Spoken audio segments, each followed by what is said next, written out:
Alrighty, let's get some people on here. Let's talk some pods, baby. I think we're set now. We're ready to rock and roll. Padres take 3 out of 4 against the Diamondbacks, which is always nice to do. I like to see that. Oh, man. If you guys are on the Twitter one, try to join on the YouTube. You could go on the YouTube page, and it's easier that way than showing on the Twitter page. I think it's easier. I love how Melvin maximizes all the matchups. Melvin's going to be a huge, huge difference this year compared to what we had last year. What we had last year was a guy who wasn't, a manager, qualified manager. And this year we got a proven manager who the veterans are going to respect, we're going to like, we're going to play hard for. And I mean, he's stirring the ship. Like, he's got it under control. Bob Melvin's got it under control. I know he kind of fucked up in game 1 from bringing in Robert Suarez. Is that how you pronounce his name? Robert Suarez. That guy's got really good stuff. I think he's going to be fine. I don't see any, concerns about it. But you bring in a rookie or a guy who's never pitched in the major leagues, however you want to, indicate what he is. And it's only 2-0. I mean, the guy was nervous. He was nervous as fuck, and he walked some guys, he plunked some guys, and you blow the game. But I think you're going to see that a lot with guys. Coming into spring training, there's only 3 weeks, and then you get I think the guys in the bullpen, a lot of them they're going to have some control issues to start the season. So another week or 2 from now, then guys are going to be much more comfortable, and I think you're going to be better off. So I think it was a little combination of that for Suarez, where look, he's basically his first outing in the major leagues. He was nervous. I wanted to put him in a 2-0 game. I would have used Lament there, but getting Taylor Rogers kind of changes my. The way I'm thinking about the team. And really what I'm thinking is when they got Sean Manaea. Because when they got Sean Manaea, I was like, at first I was like, well, what are they? I don't know. Is that really what they need to do? And I was just thinking on the top of my head, I'm like, do they really need this guy? I mean, yeah, he's good, but they didn't give up too much. So I was like, okay, that's fine. And then the more I started thinking about it, and the more that I'm thinking, and this was prior even to today, is I think Bob Melvin went to Preller and he said, hey, man, I need a starter that I could count on, that I could really, really count on. Because I don't think he can count on Clevenger, and I don't think he can count on Snell. And I think we found that out to a little bit today. Like, Snell he's just a wild card. And I'm telling you, I thought of this before today. They should trade Snell, and they should trade him either this season or trade him in the offseason. And let me explain what I mean by that.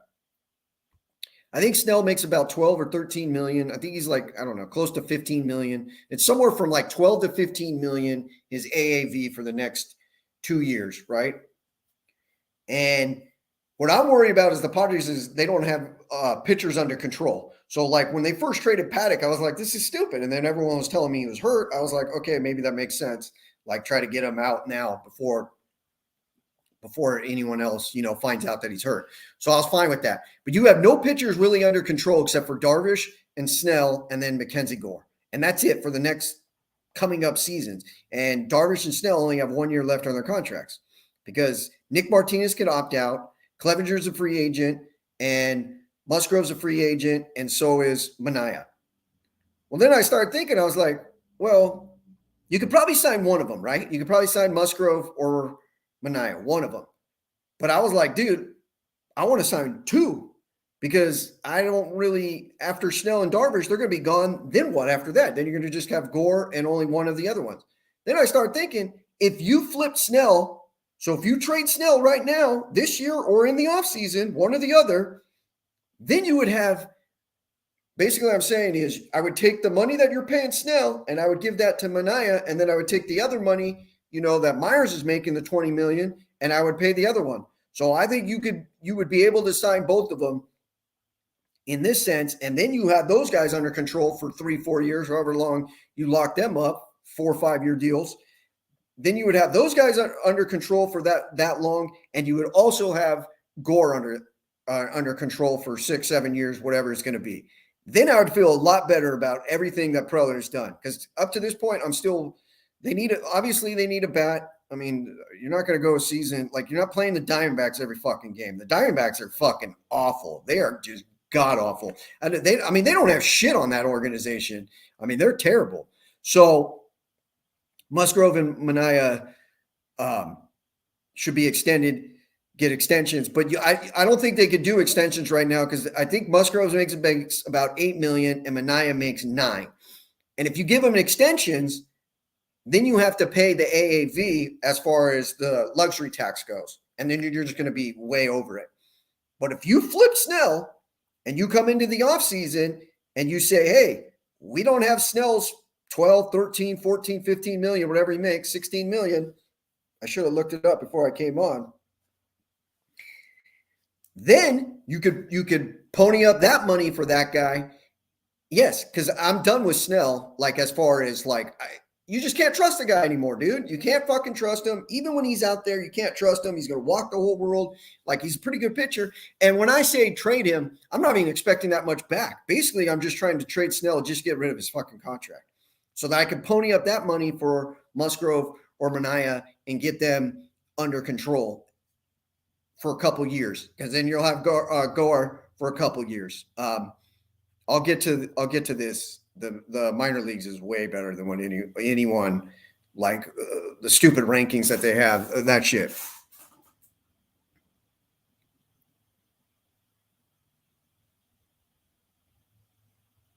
He could be dealt. He could be dealt after this year for sure. So he's got. You're saying after this year he has 1 year, 16 million. Okay, Snell. What is it? 12 and a half. Let me see that. Let me go back. 12 and a half this year. 16 next. Okay, but it goes by the AAV. But okay, so 16 million. Let's just say 16 million next year. Someone would take Snell for 16 million. He's a starting pitcher. Like, that's not that much money for a starting pitcher. Now, he's probably not worth the 16 million, but he's probably worth about 12, 13 million. And I'm not even asking for that much back. What I would ask for back would be like, if you do it in the offseason, what I would ask for back would be like, I don't know, a minor league pitcher, that could be up in 2-3 years. But if I get rid of his salary, and I think he's easily tradable, Snell, if I get rid of his salary, basically I'm taking that money and I'm giving it to Sean Manaea. Okay. And then the 20 million that Myers, or the AAV of 13 million, you want to say, I'm giving that to Musgrove. Then I lock those two guys up. If I could do that, then I feel really good about this team going forward. But until then, you got question marks on the pitching staff. You're going to have question marks on the pitching staff coming up, is what I'm saying.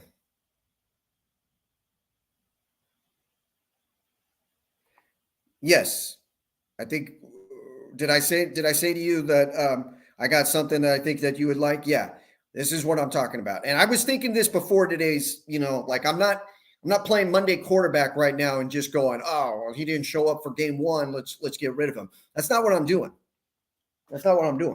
I'm looking at the future, and I'm trying to I need to lock up a few of these pitchers for the next couple of years, because I just do not want to go into next season and only have Snell and Darvish under control and then Gore. And then after that season, you only have Gore under control. So when you make the decision that Preller did, and he traded Patino, he traded Wilcox, he traded Quantrill, he traded Logan Allen, he traded, I think I'm missing one more pretty good pitcher. He traded a lot of controllable pitchers, and you get these guys back. You get Snell, Darvish, Musgrove, Clevenger. Okay, that's 5 pitchers, and you're thinking our staff's going to be stacked, which our staff is stacked. Plus, he traded for Manaea. That's a lot of guys that he traded for, but you got to understand, when you're trading for those guys, yeah, I said Quantrill. When you're trading for those guys, you're getting like kind of more of the proven pitcher and the less inconsistency, but you're paying for a higher number, So when you're paying for that much more and you don't have guys under control. And that's kind of why I think he's up against it right now. I think Preller's up against it is because you got obviously you got shitty contracts. You got shitty contract in Profar. I mean, so far he's been. I mean, Profar's has been great. Fucking grand slam today. He's got as many home runs as he hit last year. So far he's been great. But I mean, that's not. He's not worth $7 million a year. You got that. Hosmer's contract's terrible, and you got Myers' contract's terrible, and then Kim. We'll find out. I mean, I'll get to Kim.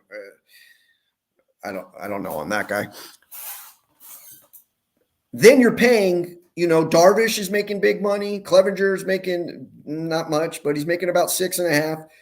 Musgrove makes 8. Yeah, each one, but each guy is making over 5.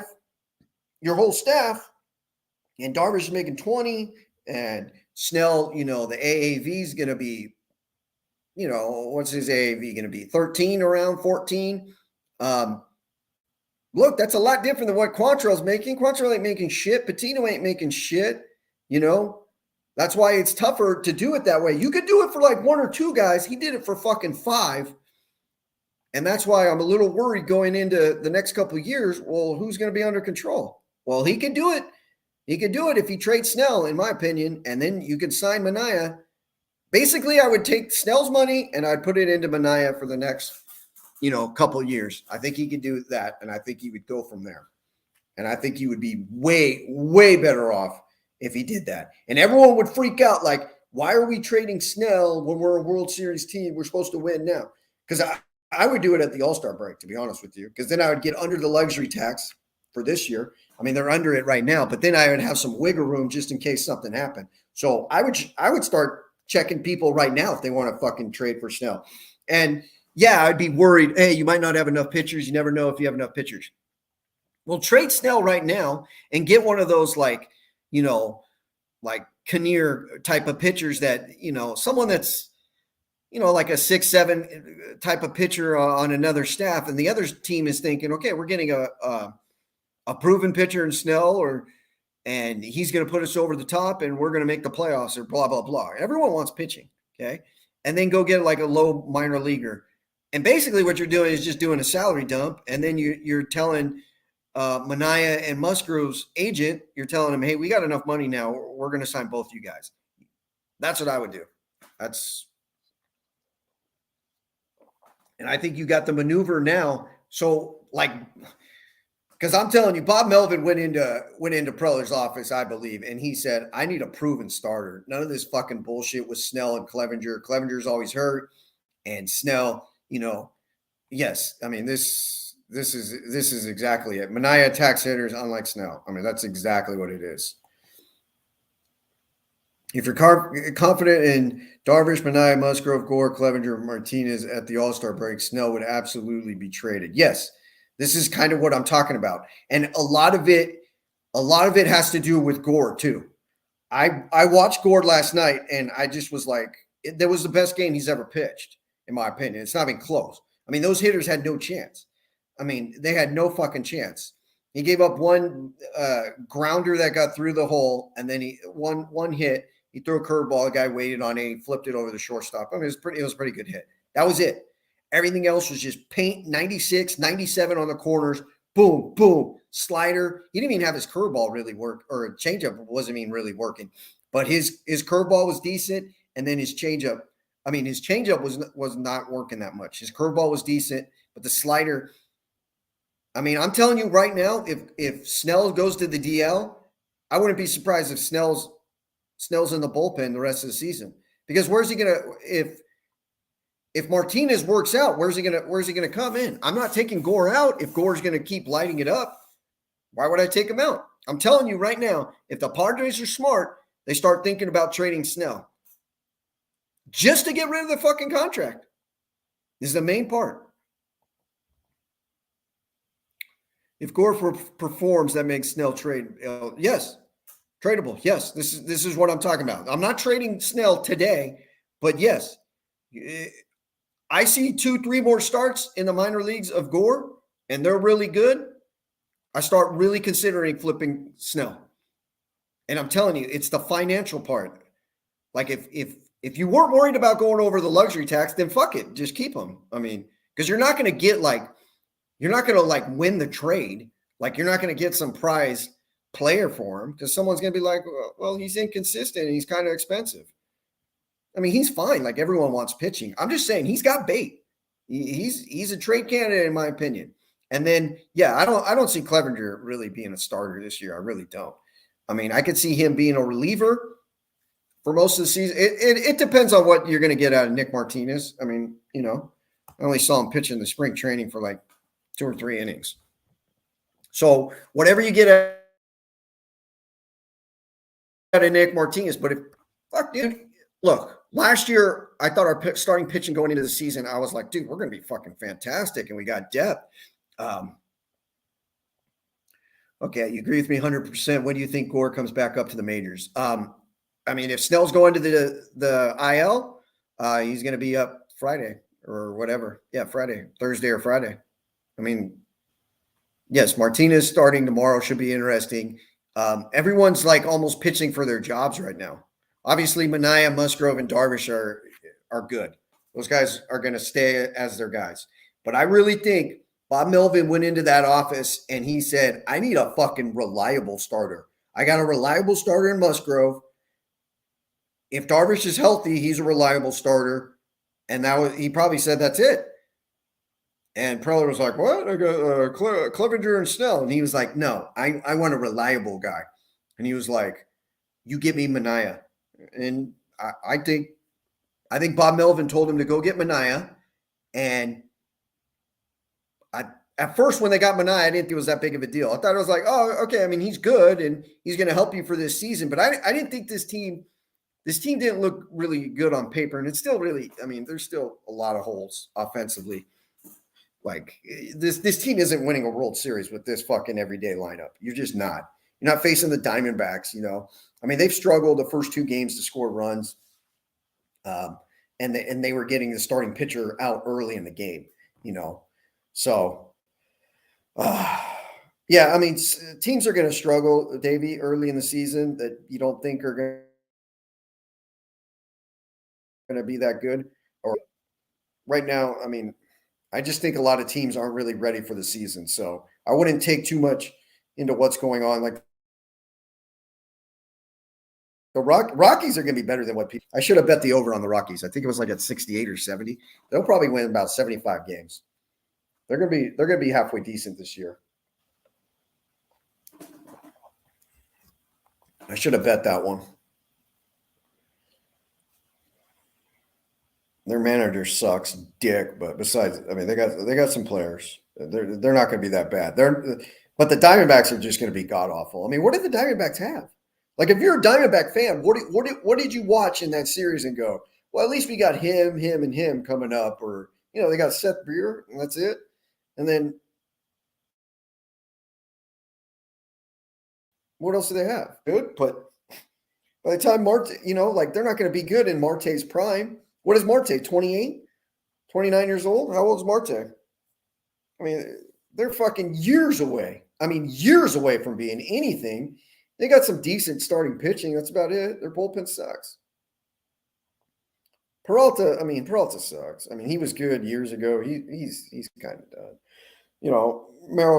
Merrill Kelly's pretty good, or whatever his name is, Kelly Merrill or whatever. I don't know. Marte's 28. Yeah, that's what I figured what he was. He was 28 years old. I mean, D-backs fans are focused on the Suns right now. Yeah, I'd be focused on the Suns too. But I don't know. Maybe they got some. The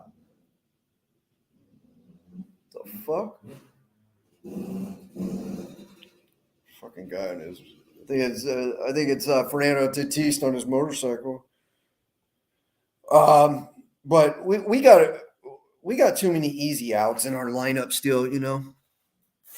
D-backs have a top 5 farm system. Yeah, I mean, so then that's what they have to look forward to. But speaking of farm system, let's talk about ours a little bit because I have that app and I was watching this weekend a lot of the games. And James Wood, I mean, I would say he's our second best prospect. I think he's going to be better than Hassel in my opinion. Is James Wood? You're talking about a 6'7" center fielder, like he was like gliding out there. He made a catch, and I was just like, holy shit, He's gliding out there and then just 2 bombs, fucking, pretty good eye. I like his swing. I think Jackson Merrill looks like they just looked apart. The Jackson Merrill kid looks pretty good. Robert Hassel looks really good. Mears has hit some home runs, but I don't like Josh Mears. He strikes out too much.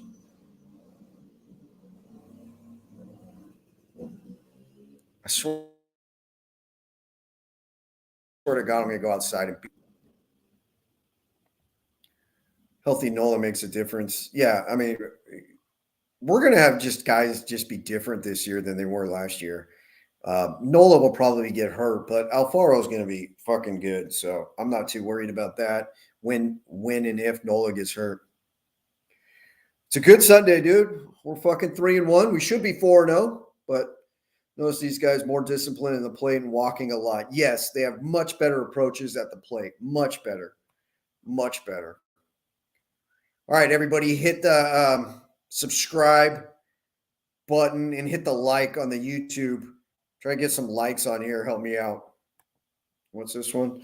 Marte is the only qualified player. Yeah, he's definitely he's the only player in the lineup. You're just like, okay, hopefully guys aren't on base when Marte comes up. This was a really good pickup, Alfaro. Bat is just really hot, but you could just tell.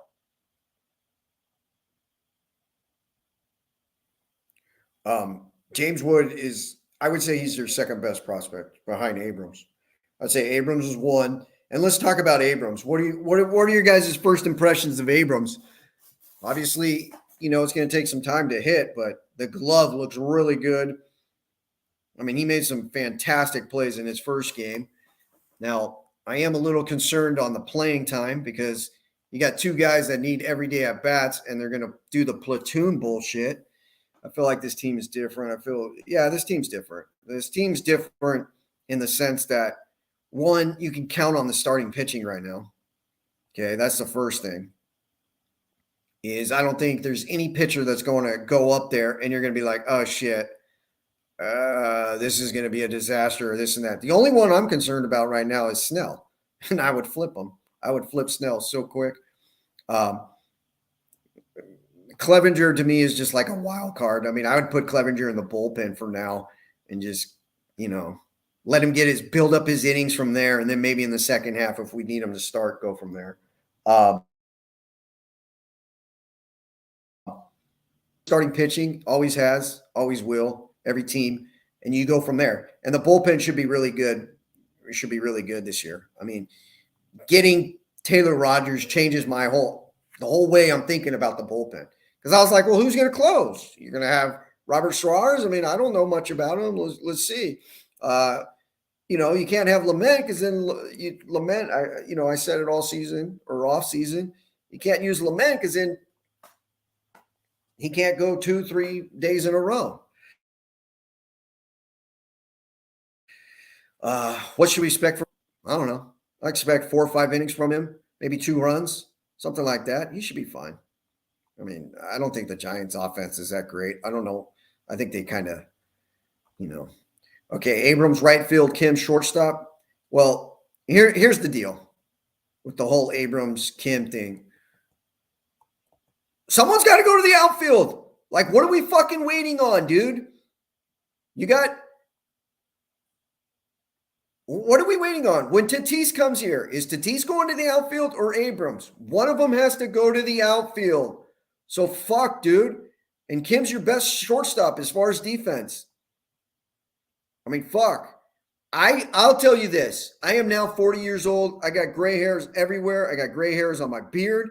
I got gray hairs on the top of my head. I cannot go a whole season watching Will Myers anymore. It's just not good for my health. I just can't do it. I can't fucking do it. So get his ass out of the fucking lineup. I can't watch him anymore. I mean, I give him like 1 more week, 1 or 2 more weeks. That's it. I cannot watch that guy. He is god awful at the plate. Just awful. Have you ever seen a professional athlete who's been this long in the major leagues have a worse approach year in and year out at the plate? Do you think he's ever, and I mean ever, looked at any film of a pitcher and said, hey, this guy pitches me this way. I'm going to try to do this. and I'm going to do this. I mean, Jesus Christ. Little League. He goes up there like Little League, and it's like, if it's close, I'm going to swing. Okay. So it's like, oh, if it's in this certain zone, I'm going to swing. Or, hey, if he throws me a fastball, I'm going to swing. Nothing like that. It's just, if it's close, then, I mean, Jesus. I mean, you could really do this. You could really put Tatis in right field and Abrams in left field and track down almost every single ball in the outfield and have Kim at shortstop and Cronenworth at second base um, and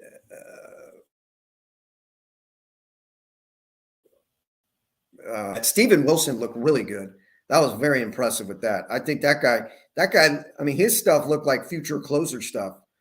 I mean, at least like seventh, eighth inning type of guy. I don't think he's going to be a closer, obviously, this year. You got Taylor Rogers. Maybe Robert Suarez is your closer next year. I could see that. I can see Lament. I thought Lament was a free agent. I guess we got arbitration, one more year of arbitration with him. I could see him being, seventh, eighth inning type of guy. The bullpen's going to be fine. Luis Garcia pitched, I believe, yesterday for the Lake Elsinore Storm. So I would assume 2 max. I would assume Luis Garcia is up in a week. Well, maybe. Well, he probably didn't have any spring training, so maybe 2 weeks from now. I would assume. So the bullpen, I think the bullpen, once it got Taylor Rogers, to me that changed a lot. That really gives you a guy you could trust. Do I think Vaught is trying too hard? Yes, he's swinging out of his ass, but he's walking. He's not a number 4 hitter. This is why they need a bat. He's not a 4 hitter. He's not a 5 hitter. Okay? He's just not. He's a boomer bust type of player. You can't have that big of a boomer bust type of player in the middle of your order. You can't have first and third, and the chances of him, getting a single or a double are just really slim. His batting average is going to be low. He's going to hit, first and third, he's going to hit a 3-run homer, or he's probably going to walk or strike out. It's just, you got to have more consistency batting in the cleanup. And this is why, and the more I'm willing to do it, this is why I think Preller is going to go get the Brian Reynolds guy. Because if he flips, if you tell the Pirates, hey, Hassel's going to be the main piece, I'll give you Campusano, Jackson Merrill, and maybe a throw-in. I mean, that's a lot. Because I think Jackson Merrill's pretty damn good. He looks the part. It's early. I've only seen like 3 or 4 at-bats from him, but he looks the part. Just don't trade James Wood. Just don't trade him. Obviously, I don't want to trade Hassel. I think he's really good. But if you're getting Brian Reynolds, who has 4 years of control, if I'm not mistaken, someone tell me if I'm wrong. It's 3 years after this year, I think he has of control. You put Reynolds in left field, it completely changes your whole lineup. Because then you would go Grist when Tatis is back. So you'd go Grisham, Tatis, Reynolds now in the 3 hole, Machado in the 4, Cronenworth in the 5, Vaught drops all the way down to 6, Hosmer 7, Alfaro 8, and maybe Abrams 9. I mean, that lineup could win a World Series with our starting pitching and our bullpen. That lineup could do that, in my opinion. No doubt in my mind. Because it completely changes the lineup. You're talking about 2 all-stars that would be in right now. You're talking about Tatis and Reynolds. AJ not trading Will Myers? What do you mean? I would just bench Will Myers. Hosmer's defense hasn't been bad. It's actually been really good. I mean, he scooped everything. One of them was kind of easy, and they kind of made it like it was a big deal. But there was like 2 or 3 that were, surprised he didn't miss at least one of them. So if he worked on his defense, because he always hits in April. So Hosmer can hit whatever he wants in April. Hold on. I gotta get rid of this fucking.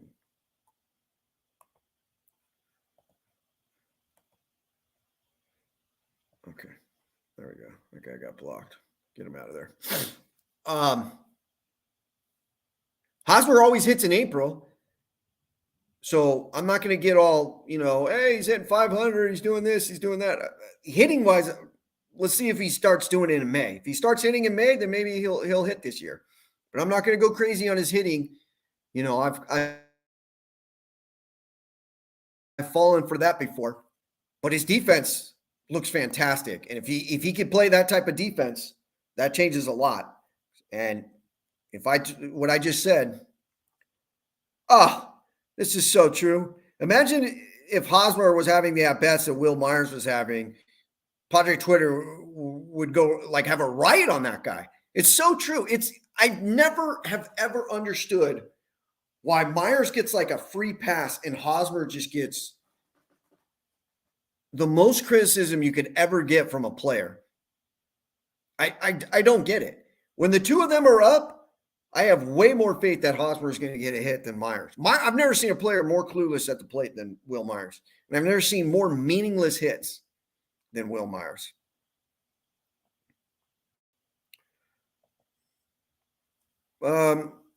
Putting Abrams at the top of the order of being a leadoff hitter his rookie season is really tough. But, basically –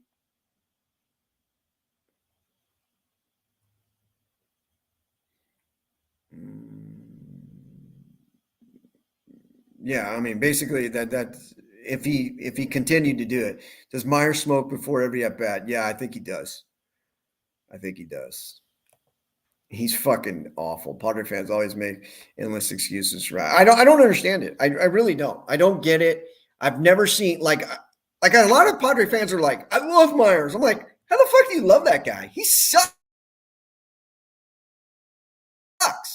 He makes the same amount of money as us right now, 20 million. And it's hilarious how one gets treated and the other one gets treated. To me, it's like this. If you're going to criticize Hosmer, which you should, he sucks. Hosmer has sucked. I have no problem with someone criticizing Hosmer. But if you're going to criticize Hosmer and it's like almost every fucking tweet is criticizing Hosmer and you don't say a word about Myers, I don't have respect for you. I probably mute you or I unfollow you on Twitter. It's hilarious. Yeah, I don't think he worries about hitting. I don't think Myers has ever really cared. He got paid. I think he kind of likes playing baseball, but I don't think it's that big of a deal to him. If Hosmer worked on his defense, I'll have a lot more respect for him because there's no reason why he played the defense that he played the last 2 years or last year. I don't remember if the year before he played that bad. Reynolds has 4 years of control, but those last couple of arbitration years will be expensive. I'd rather keep prospects. Yeah, but they might be expensive, but they ain't going to go over 20 million. There's no way. Cody Bellinger's is like, I don't know. I hear what you're saying. It's going to get up to like 10 and 12 and, like 14, 16, 18, somewhere around there for the full 4 years. But I'm telling you, that's a proven player, though. It's a proven player that can hit right in the middle of the order. He's exactly what they need. And look, I love Hassel. I think he's going to be good. Even if Hassel is up, you think they call up Gore? Yeah, I think they call up Gore if Snell's hurt. Like if Snell goes on the, Yeah, it could get to 20, but that'd be the last year it gets to 20, and he would be worth a $20 million player most likely at that time. I understand the cost, because I just talked about it earlier in the stream. I don't think you were on, but earlier in the stream, I was talking about, you get all these pitchers, but they cost more money, and you don't have, Quantrill doesn't make any money. Patino doesn't have make any money. Wilcox doesn't make any money. Shit like that. And then it puts you in a bind. I never worried about the contracts before because I never thought we would get to the luxury tax. I can't believe we're at the luxury tax, And then going over it last year, I was like, wait, what? We're going over the luxury tax, getting Adam Frazier and fucking Daniel Hudson? I was like, how are we? So then I started looking at shit and I was like, Jesus Christ, And I started realizing that fucking Preller's made a lot of mistakes. I mean, a lot of mistakes. And it's funny, like you see on Padre Twitter, like every guy that is like 100% pro Preller is like, has like met him or says they have his cell phone or is in connection with him somehow. And it's just like, yeah, I get it. You've talked to the guy before or you're cool with him or this and that. That's fine. But just don't be unbiased about something. Like you're going to sit there and make it like every fucking trade is a good trade or the Padres are going to win 150 games or something, or this roster is the greatest roster they've ever had. I don't know what you're upset about. Yeah, it's also the fucking highest payroll they've ever had. It's not even close. Like the other GMs didn't get to work with the payroll that this guy gets to work with, Yeah, Blitz Daddy, I was talking about that earlier. He's saying we got to pay some of these starting pitchers. Yeah, you're going to have to start paying some of these starting pitchers. That's why I would flip Snell right now, and I'd pay Mania and Musgrove, get them on longer-term deals, and then I got them under control. So take Snell's money and give it to the other two guys, or at least help you in that sense. What we got here? They're off this belief Myers was some franchise player whose career was ruined by Hosmer forcing what? Oh my God. Has Myers ever hit with runners in scoring position? Why do most of Padre Twitter not use their real names? Yeah, exactly. Insecurity. Yeah. They're a bunch of fucking pussies. That's why.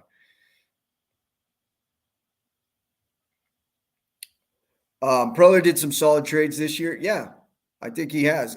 The main thing that I like about what Preller's done this year is he hasn't traded, our main prospects. The only main prospect he really traded was Patino. He made all these trades, and the only top 50 prospect, if you go by the rankings, if I'm not mistaken, was Patino. And, if you look at each trade, you'd probably say, yeah, I would do that. I would do that. I would do that on each and every one. But when you add them all up, it puts you up against the wall financially, and you're up against the luxury tax where, look, Quantrill's better than Clevenger. So you lost that trade right now. I mean, how many innings we gotten out of Clevenger, You look at Snell and Patino, I mean, Snell's better, but he's not 14 million or 13 million, whatever Snell makes. He's not that much better than what Patino gave you. I mean, Snell had an ERA over 4 last year, and he's costing you fucking whatever it was, 13, 12 million. I don't know what the AAV is,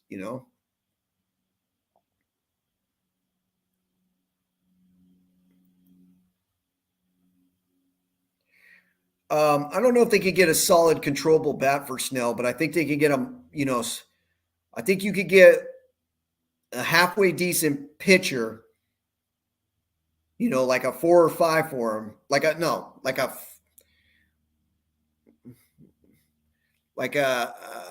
a Kinnear type. Okay. You get that. And then you get a minor leaguer that's like, a pretty good top 10 prospect, minor leaguer for him, not top 10 in all of baseball, someone's top 10 prospect. And you would almost be like, everyone's going to be like, what did you do that trade for? You did it so that you could be financially better and you could flip that money into Mania or Musgrove. I think one of them's going to, like, let's just say this, Myers' number goes to Musgrove. Okay. So his 20 million would flip over to Musgrove. Well, Clevenger's gone. That's 6.5. Okay. And if you got rid of Blake Snell's contract, which is like 13, 6.5, that's going to be close to 20. Well, you use that 20 for Mania. So now you have 2 guys. That's how it works out to me. And you lock those guys up, it'd be way better off. Anyone that's on the Twitter and is, it's much easier if you go onto the YouTube page. And if you don't know how to get on there, just go to my Twitter handle and just go to the bio. It's in the bio. Just come on the YouTube page. It's much easier to read your comments on there. Okay, Musgrove not worth 20 million. Yeah, I know he's not worth 20 million, but he's going to get over 15. He's probably going to get about 17 a year. I wouldn't give him 20 a year, but I mean, he's fucking pretty good. These type of pitchers are going to get paid, dude. You ain't going to get them for 12 million a year. You ain't going to sign him to a 5-year deal for 60 million. I'll tell you that much right now. These guys are going to cost. So, I mean, what do you think Manaea is going to be worth? Yes, Manaea and Musgrove are both going to be expensive. I would say 15 plus. They're probably going to be about 17 million a year. So, and the tough part is going to be correct. And you only have one more year of Darvish. That's why I want to sign. That's why I want to trade Snell. And then this offseason, sign both Manaea and Musgrove so that I have guys under control. And then I have Gore under control. At least I have 3 starting pitchers under control. And I have one more year of Darvish. That gives me 2 drafts. Yeah, I would say 15 minimum a year each. I'd probably say probably 17 a year. And the question is going to be, do you go to 5 years? I would say no. I would go 4. So 17 and 4, 68 million. That's what I would do around both. I don't know, 20 million a year for Manaea. That's too much. I wouldn't do that. I wouldn't do that. I mean, I think they're both. What are their ages? Aren't they both the same age? Aren't they both 29 right now? They're going to be 30. I mean, pitchers do kind of last a little bit longer sometimes. They could pitch into their 30s. I mean, a lot of these guys. I mean, look at Scherzer. How many years he's? Yeah, I think Musgrove. I would say he would take a discount, but he ain't going to be like. He's not going to say, "Hey, fucking someone's offering me 105 and you're offering me 85, I'm going to come to your team." If you're offering 100, someone's offering 105 and the Padres are offering 95, yeah. Well, the backloading part doesn't matter anymore because it goes by the AAV, so the average really is how it, at least when it comes to the luxury tax, it does. So Pirates are going to demand James Wood in any trade with Reynolds. No, I'm not doing that. I'm not trading James Wood. They could have Hassel. They could have Jackson Merrill. They could have Josh Mears. They could have Campusano. They could have everyone but Abrams, Gore, and James Wood. I'm not trading James Wood. And if they don't want to make the trade, that's fine. I mean, then I can find something else. I mean, I don't. Yeah, the Pirates are in the, have the upper hand in that situation because they don't have to trade the guy, but whatever. I could go to someone else. Yeah, Angeles or something like that. I mean, he can hit. Yeah, I'm sure he'll be good. But if we sign Manaea, then whatever.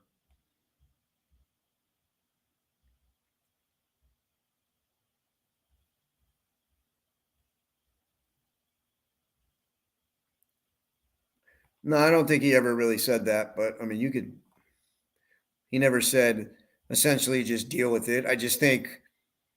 I mean, what has Myers ever done to change his approach? Why does Myers gets a pass because he's quiet?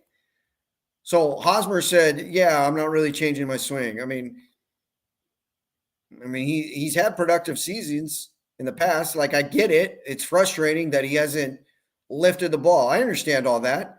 But this, like, well, Myers didn't say anything, therefore he gets a pass. But he hasn't. What has Myers done to change his swing? What has he done? He hasn't done anything to change anything. So they're both technically one said something and one didn't say anything, but they're both doing the same thing basically. They're both being like the same player as what they've always been. One gets criticized like it's a motherfucker, and one gets a fucking free pass. Okay, so Manaea is 30 and Musgrove is 29. So Manaea is going to be 31 and Musgrove's going to be 30 when you sign him. Or, yeah. Myers sucks. He fucking sucks.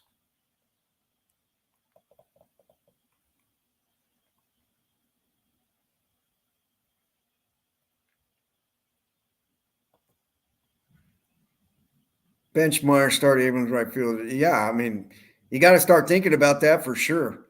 I mean, you got to give Myers a little bit more time, but like I said, man, I'm 40 years old, and it ain't good for my health to watch this guy at the plate all season long. I just can't take it too much more. I mean, he's an automatic out. He's a fucking automatic fucking out. He fucking sucks. Like, who is this guy? Where did we get him from? I never even heard of him. And then he made the team. Yeah, I don't think Abrams is ready either, but he should be in the minor leagues getting every day at bats.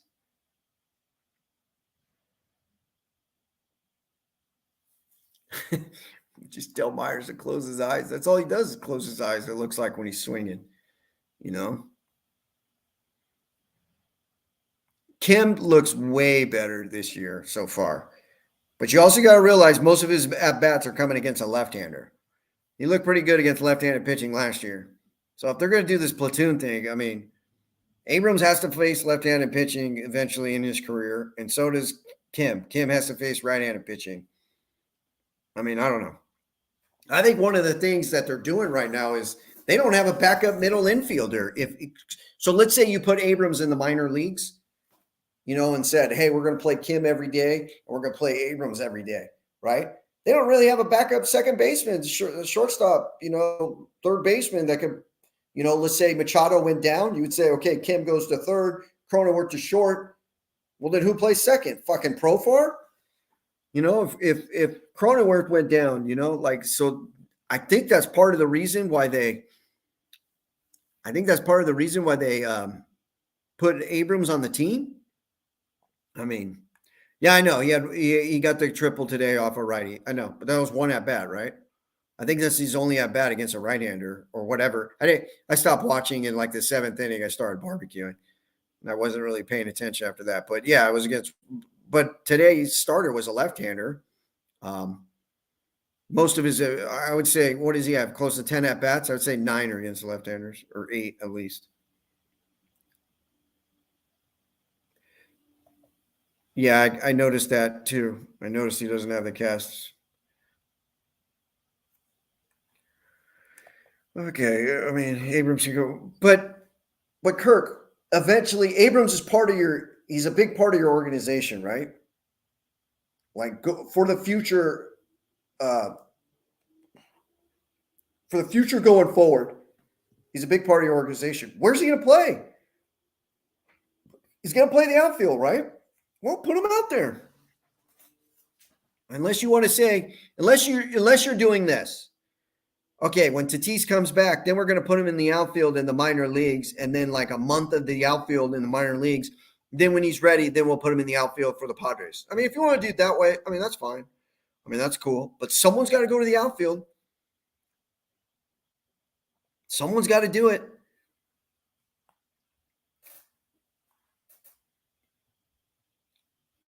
I mean,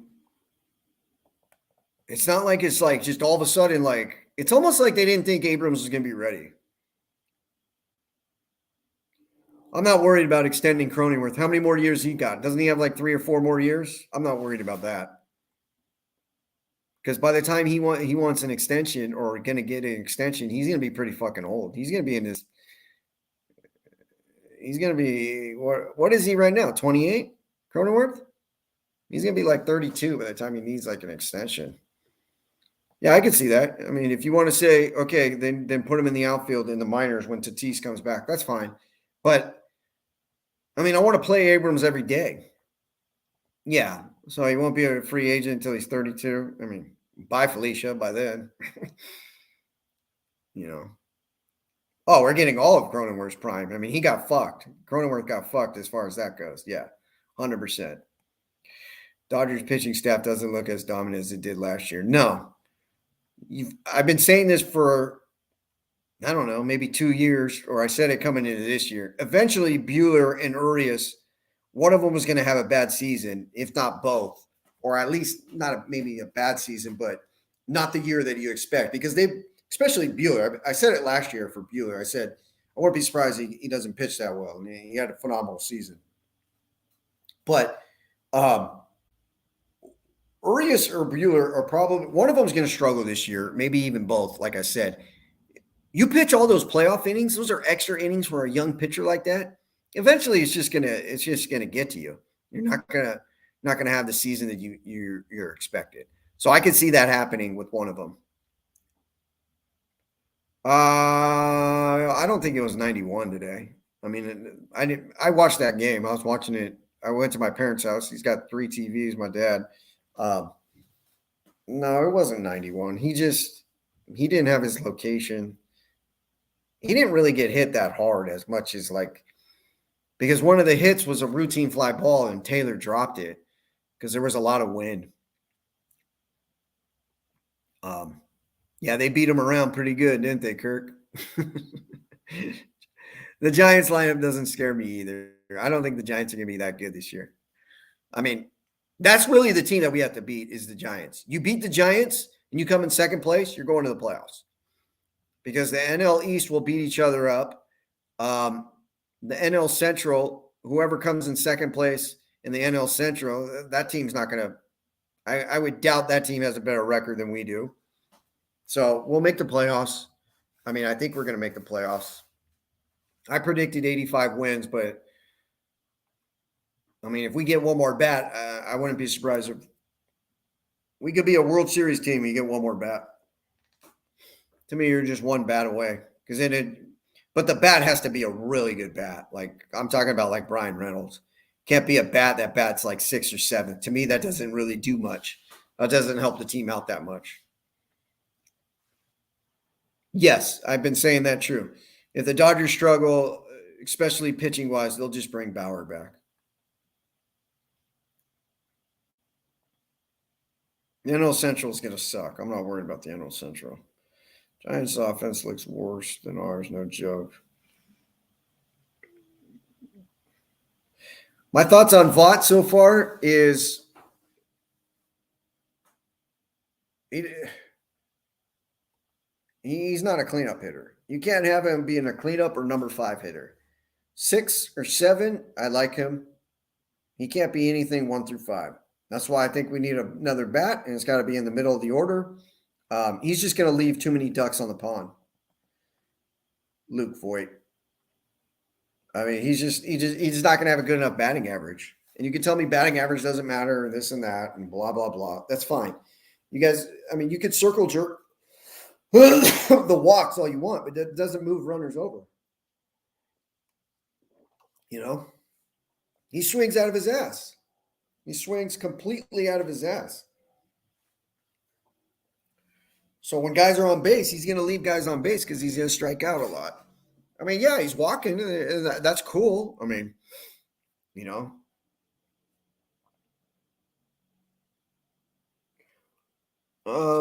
Yeah, a little bit. Like, I don't know. I mean, they played pretty good last year without Tatis, too. The Phillies lineup is fucking nasty. I mean, there's so many lineups that are way better than ours. He swings for the moon every time. Yeah. I mean, it's a joke. But, I mean, he's walking. So I think his on base percentage was pretty high. But on base percentage can be overrated, too. And it's funny how the guys who rip on batting average never say how on base percentage can be overrated, too. I don't need my number 4 hitter having a high on base percentage. I need him driving in fucking runs. You know, I don't need him going up there and I need to get a walk. Oh. And then everybody on Fangraph drops their pants and starts stroking themselves because someone walked. Like as if it's better than a single. It's not better than a single. Because if the guy's at first base and you get a single, there's a chance it's first and third. Guys at second base, you get a single, there's a great chance he's going to score.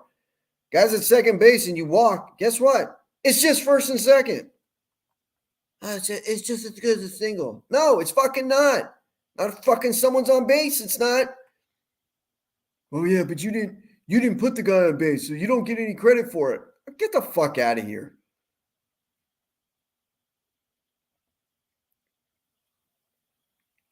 It's like throwing a touchdown pass to a receiver and saying, "Oh, well, you don't get the credit for it. It's the receiver who got open and he caught the what? Why do you get credit? The O-line gave you time to throw." You know. What up, Brandon? What's going on, brother? Hosmer breakout year. No, I wouldn't say that. No. The most encouraging thing about Hosmer is not that he's batting 500. It's that he is defense.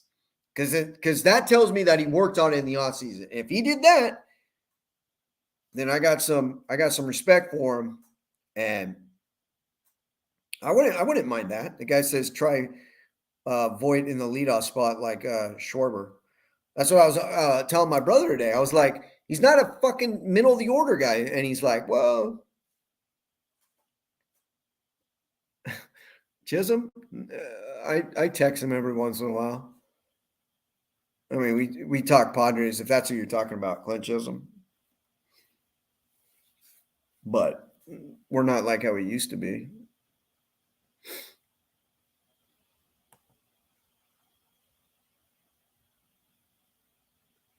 Yes, driving in multiple runs. Yes. Whatever gives you more runs. Stop it. Stop it right now. Why would you trade either one of them? Why is there's this one guy on Twitter who fucking like thinks Grisham sucks. It's just like totally over Grisham. I'm like, dude, what's wrong with Grisham? I'm fine with Grisham. Guy's gonna get on base. He's gonna play great defense. He's got speed, you know.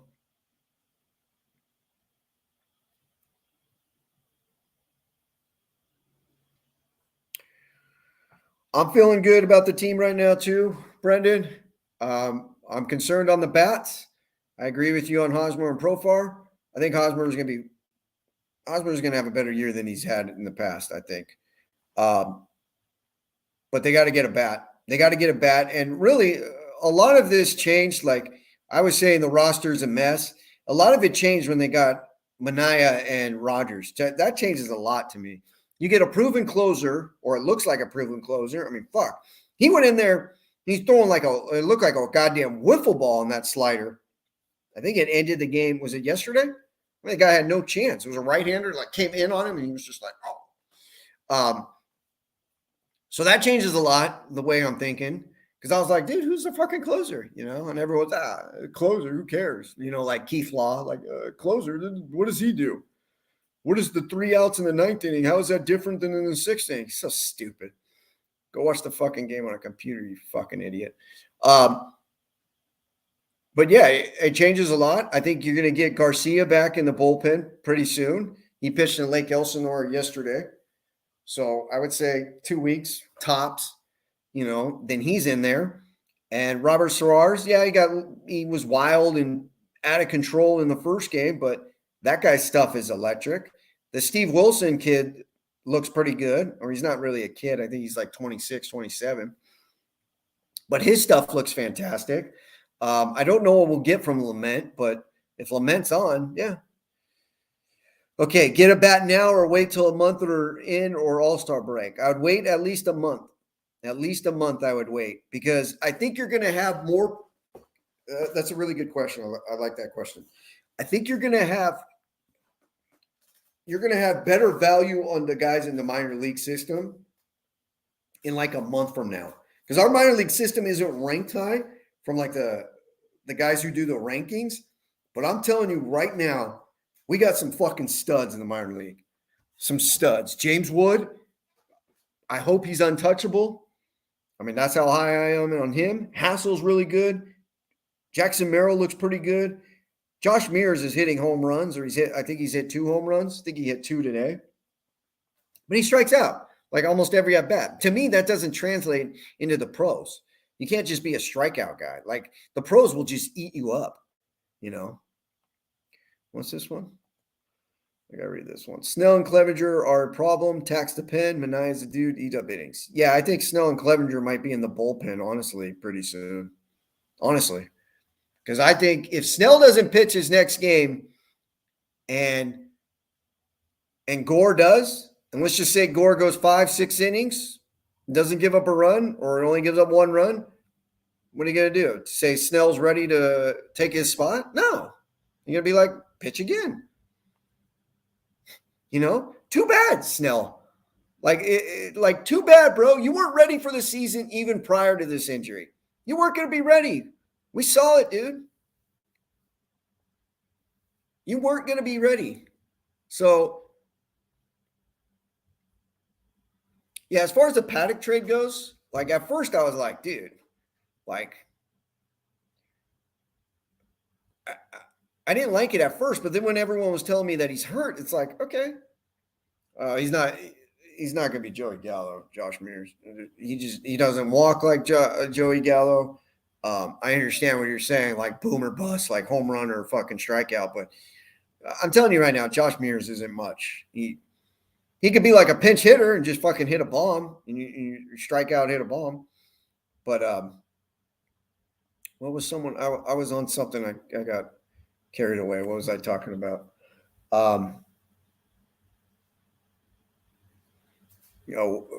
Brendan Woods like my guy now. That's my guy.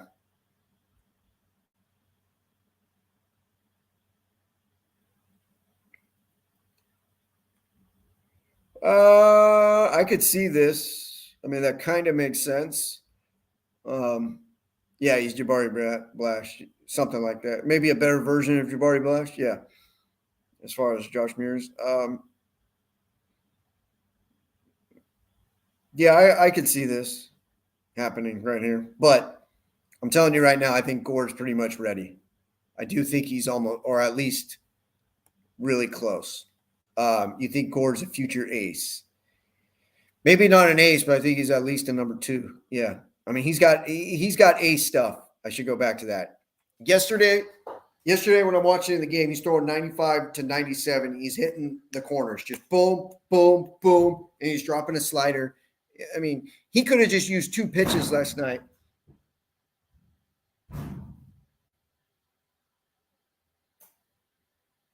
These fucking people, dude. You guys want to bang the door a little higher?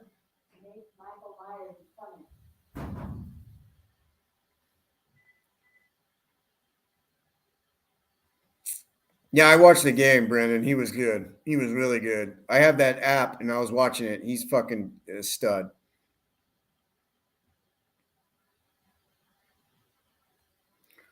Yeah, he could easily replace Guerra. Doesn't really matter. I don't really care who he replaces. What up, man? Hey, it's easier if you come on the YouTube channel than on the Twitter one. If you come on the YouTube channel, I can read your comments a lot easier.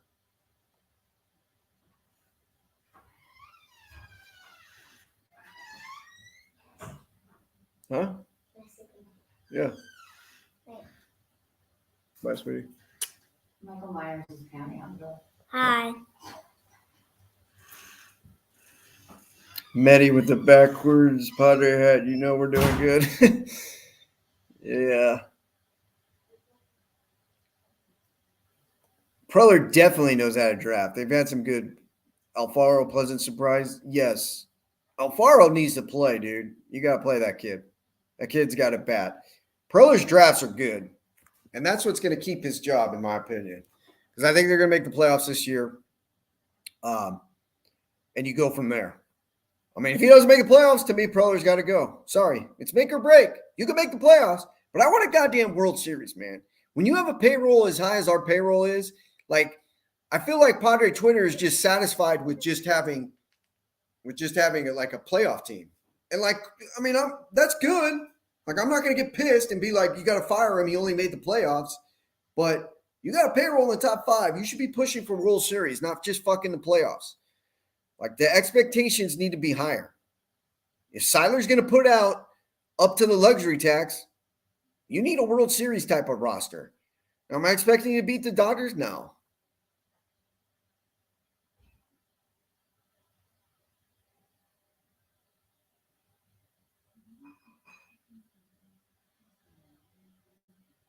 Yeah, I've never seen I agree with you, Blitz Daddy, 100%. I've never seen a payroll this high, and you have a $230 million payroll, or right at it, and you're rolling out Profar and left, Myers and right, and Hosmer at first base basically every single day. Like, come on, dude.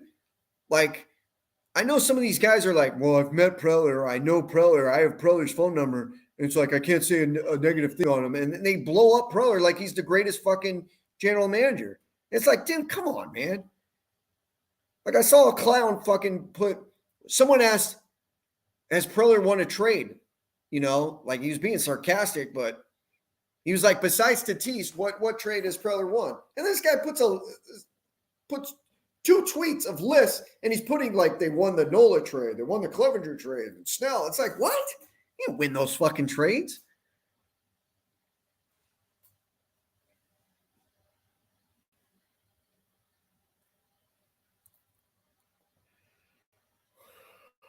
Yeah, I mean, we basically made the playoff. Like when your payroll's that high, you shouldn't just be like, oh, playoffs we're good. You know, I mean, you got a payroll fucking. Oh, he won some trades. He won the Cronenworth trade big time. Yeah, I'm not saying he's only won the Tatis trade. I'm not saying that. But this guy's putting a list, and he's like saying the Clevenger trade is a wash. How's it a wash? Clevenger hasn't even thrown for us. You know, he didn't throw last year. How many innings did he throw for in the half season that you had him? You know, and then Quantrill had a great season last year. So how's that a wash? Snell's ERA is over 4, you know, for us. And you got Patino. Yeah, his ERA was, I think, in the 4s and only threw like 60 or 70 innings, but he ain't costing you fucking 13, 14 million, whatever Snell's costing you, you know, whatever Clevenger's costing you isn't what Quantrill, and you're telling me it's a wash. And like, I think he even put that they won the Upton Max Fried trade. I'm like, dude, you're just, oh, I love Preller. Can't say a fucking negative thing on him. It's like, come on, dude.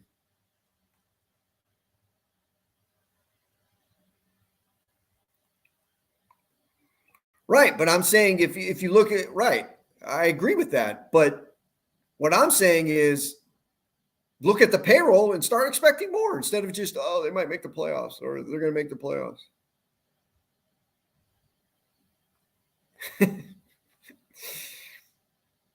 I think you know who I am talking about too. I'm just not going to bring up his name. It's not like I'm afraid of him. It's just I don't feel like going back and forth and every single day fucking, you know, I mean, the guy subtweets me like nonstop. I mean, that's fine. Keep subtweeting me. Keep telling me that Preller, every move he makes is a great move. It's just, why would someone want to listen to something like that if you're just gonna be biased 100% and say it's a great move every single time? And then you got people that every move Preller makes is a terrible move. It's like, dude.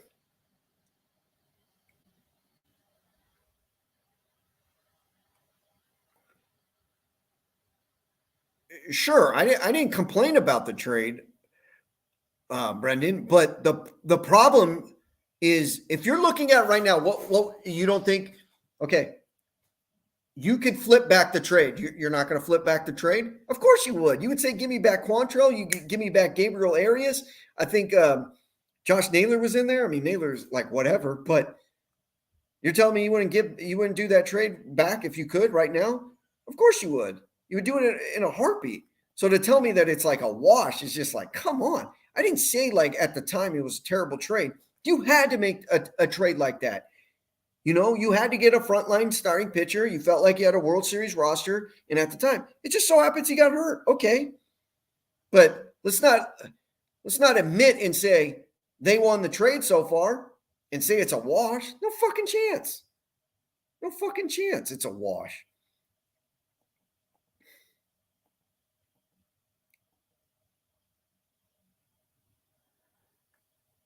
Right. And look, the only trade I really was like, ooh, I don't know about that one. The only one I did on that one from the get-go was trading Patino and getting Snell. That one I was like, eh. But almost if you look back, I pretty much agreed with all the trades he did at the time he did it. Almost all of them. But I didn't look at it financially. So if I would have looked at it financially, I would probably wouldn't have agreed with all of them because I never thought we'd get to the luxury tax. Because I was told by a guy that said once Seiler took over the team, like last year, he said, don't worry about the money. He said, Matty, never worry about the money, bad contracts, this and that. And he was like, don't worry about it. I was like, okay, cool. So when you're adding all this payroll, I was like, oh, who gives a fuck? Because cost-wise, Patino is way better than Snell is, just for the cost-wise. As far as player for player, yeah, you'd probably Snell's more proven, and you'd rather have Snell on the team, today than you'd rather have Patino. But cost-wise, saying, okay, I got another 14 more million and I got Patino, yeah, you'd rather do that than fucking just have Snell. But yes, I agree with all that, saying, basically saying I would have done all those trades. But I never looked at it. I never looked at it as, or we're going to go to the luxury tax. So then last year, when we went over the luxury tax, I started looking back at some of the trades saying, well, what the fuck were we doing? You can't trade for your whole entire starting pitching staff, okay? You traded for Darvish. You traded for Clevenger. You traded for Snell. You traded for Musgrove. You traded for Sean Manaea. That's 5 fucking guys you traded for. And a lot of them you traded controllable pitchers for, okay? The only controllable pitcher you got now that you can count on is Gore. Weather sucks, most likely. Yeah, Patino is controllable for years to come, and Snell's going to be a free agent after next year. But you went for it. I understood what you were doing. You said, look, I got Machado and Tatis, and I got some of these, I'm going in now. I get it. I'm not trying to play Monday quarterback and be like, oh, I hated all these trades. Why did he do this? I just didn't know we were going up against the luxury tax. Otherwise, I would have had a different feeling about doing those trades, because it's more about the money than it is player for player. It's about the money wise, because now you're stuck. Now 1 or 2 bad contracts fucks you. So Hosmer and Myers' contract now really fucks you because you traded for guys who make more money and you don't have controllable players. That's all I'm trying to say. And apparently, if you say anything like that, and then I don't know, you just get bashed on Twitter.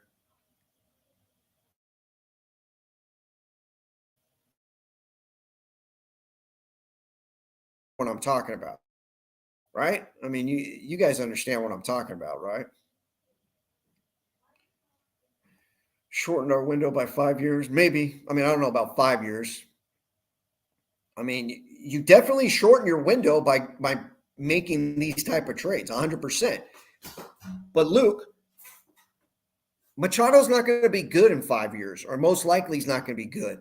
So they were trying to put a roster around Machado, and they knew Tatis was already going to be, a damn fucking good player, already basically in his prime, or put up,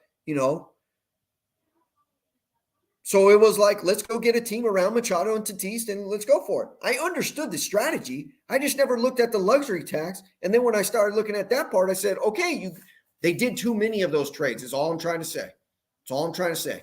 They did too many of them, and it really puts you in a bind now. It puts you in a corner where now Profar's $7 million, Kim's $7 million, Hosmer and Myers is, $40 million combined.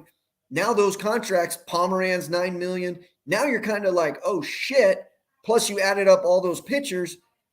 You don't have much wiggle room is all I'm trying to say. That's all I'm trying to say. You have to start drafting pitchers. Yes, they have to draft pitchers the next 2 years for sure. For sure.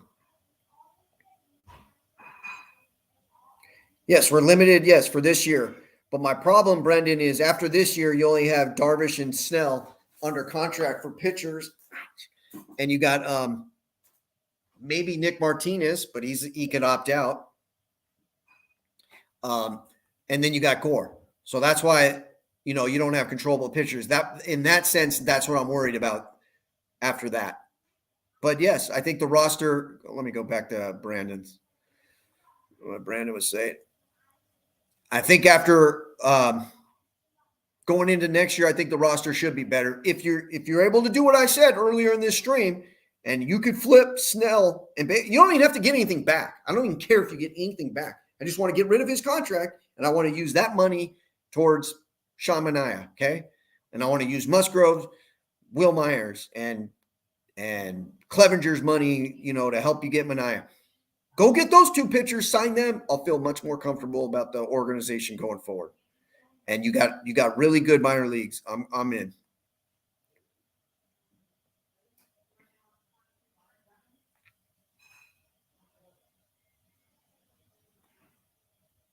Well, I've always looked at the contracts too. I just didn't.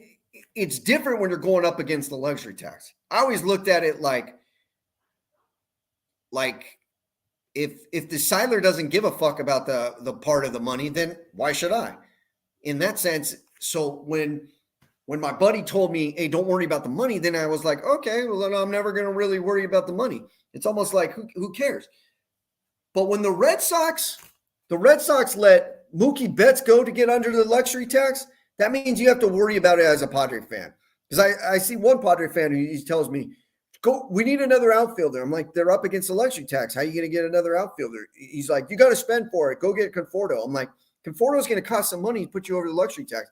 He's like, well, I don't care. Just go get Conforto. And I'm like, dude, if the Red Sox are getting rid of Mookie Betts to get under the luxury tax, then how the fuck are you going to expect the Padres to continue being over the luxury tax? You just can't.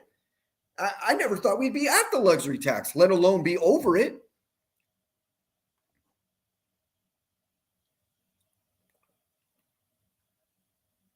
I don't really care. It doesn't really bother me. I mean, Paddock, whatever. It's not a big deal to me. I mean, he's no concern to me anymore.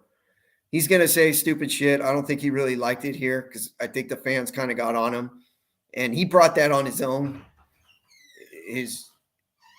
Can your mom do it? I could do it if she can't do it. I could do it if she can't do it, but just have her do it. Okay. Give me 1 sec. I got to do something real quick. Get your arm ready and then I'll do it.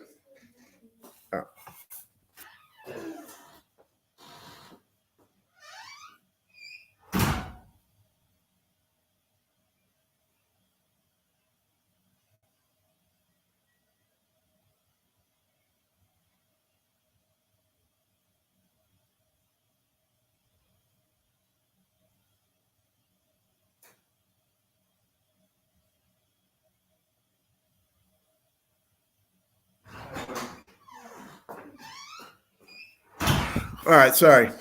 I mean, it doesn't matter to me that much.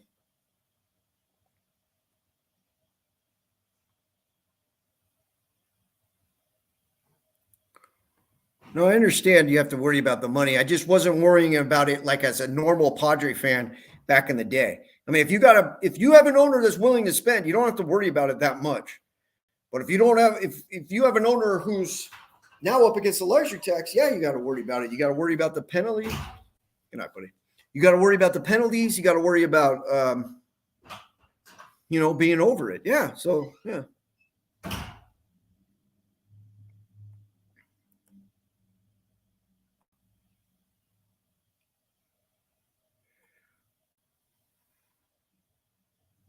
Oh, no, I wouldn't say that. I wouldn't say that, Brendan. I think that contract, I think will be fine. That guy's got good stuff. That ball's moving 97 to 100 miles an hour. That ball's moving. He'll be fine. I disagree with you on that one. I'm pretty sure he'll be fine. I thought he pitched really good today. I don't care about giving up a home run when you're up 10-0. As long as he didn't walk anyone, right? As long as he didn't walk anyone, I'm cool with that. He's probably good for 125 to 150. I don't think there should be a problem there. He's a big boy, dude. He's a big boy.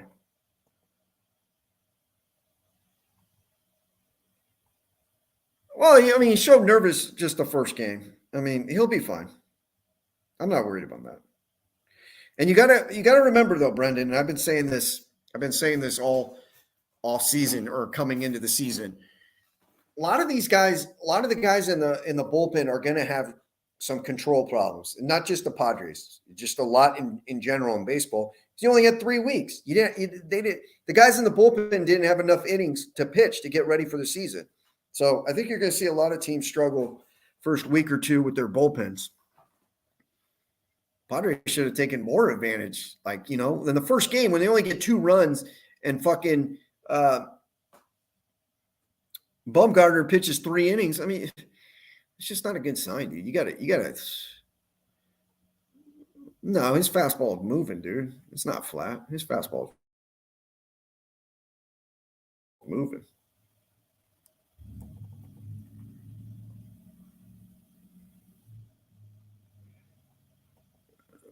I didn't see him yesterday in Lake Elsinore. I didn't know if he was throwing 99, but I think he'll be up in like a week or two, probably back. Well, he probably missed all of spring training or most of spring training. Maybe it'll take him a little bit of time, but at least he's already pitching. And he'll help out. He'll help out a lot. He could be your 7th or 8th inning guy, depending where you put Robert Suarez, however you say his name. Robert Scherzer, Suarez. And now that you got a closer, now that he doesn't have to close, yeah. I mean, now you got a closer. You go from there. So they're going to be fine in the bullpen. And then, I don't think you can really count on Pomeranz for anything, but if you get Pomeranz for anything, that would be great. Oh man.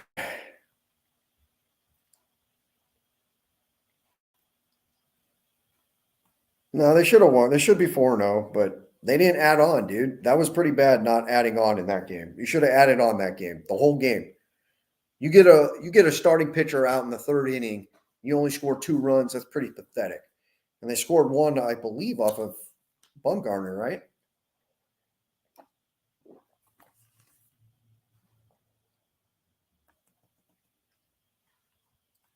Yeah, I can't pronounce the guy's fucking name. It's one of those names I just butcher every fucking time. All right, what else? Did I write anything else down? Wrote some. Not much. All right. I mean, we should be 4-0, but I'll take 3-1 in Arizona. If you would have told me there would be 3-1, now Arizona's gonna be terrible. I mean, that's just you're gonna look back at those. You're gonna be like, God damn, you could have really put some damage on that team. I mean, they're terrible. What do they have? They got nothing. Yeah, 4 walks and only scored 1 run. That is pretty bad. Yeah, I mean, you're right. That is pretty bad.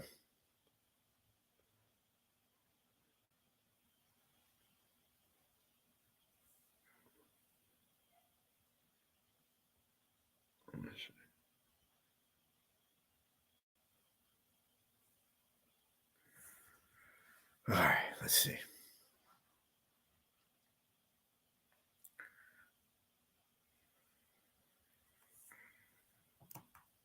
You guys don't forget to hit the like button. I need you guys to hit the like button on here when you're on the YouTube. Expectations of Nick Martinez tomorrow. I'll say 5 innings, 2 runs.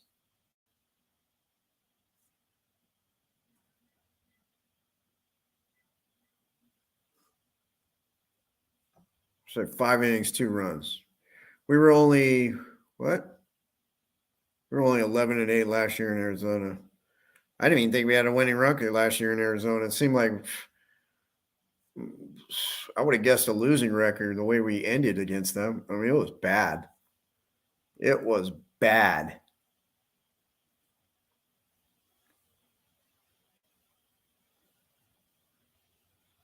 Come on, fellas. We only got 6 likes. I don't know why they tell you, oh, you got to get more likes. You got to get more likes. I've been convincing myself into a spin zone that the opening day loss could be a positive. Yeah, maybe. I don't know. I mean, I think they would have swept them. I don't. I don't think. I mean,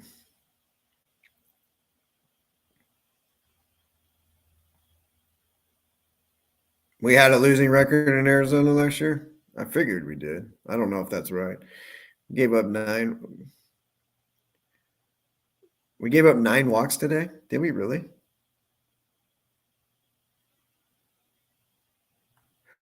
Oh, Matt meant the overall record against Arizona. Okay. Yeah. Yeah. 11-8. You're not going to play 19. Yeah, you're right. I think we could hit Alex Wood. I don't see that being a problem.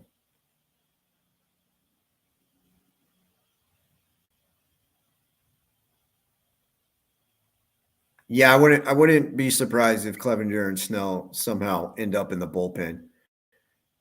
I mean, honestly, if Nick Martinez is like a really good starter or good, like you're not gonna put him to the bullpen, right?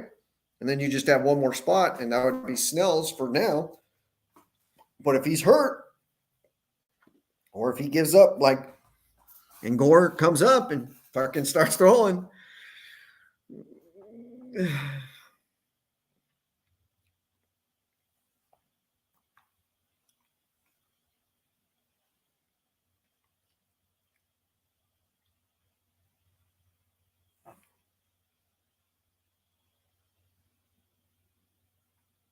No way. Is that true?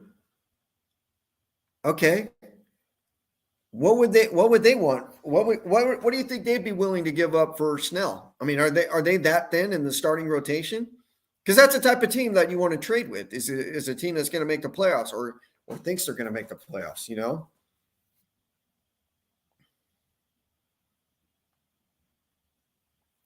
So, I mean, do they have I know they got a bunch of outfielders, or at least good ones, but I don't think we'd be able to get one of the good ones. But I mean, do they have something in the minor leagues like a it's true. I mean, that's bad. I mean, that's a team I'd be looking to trade then. Giants have to be like 15 wins worse this year, right? Yes. Something like that. Yeah. I think the Giants will be around 500. Maybe, I mean, if I would project the Giants, I would say 83-79. You know, I would say we're going to be about, I projected 85 wins, but I think that was before we got Rodgers. Once we got Rodgers, I think, I don't know, because getting Rodgers changes a lot. So, yeah, let's get Tatis's brother. um, that's hilarious. Um, he's out for a while. Oh man, Darvish All Star year for the entire season, low three. Maybe not an All Star, but yeah, I can see a low 3 ERA. Yeah, and him having eating up innings and yeah, an all-star type season, whether he makes it or not. I mean, he'll be like right on the border. Yeah. Um, Mania is probably going to be the guy though, because Mania is going into a free agent season, so you know he's in the best shape of his life, and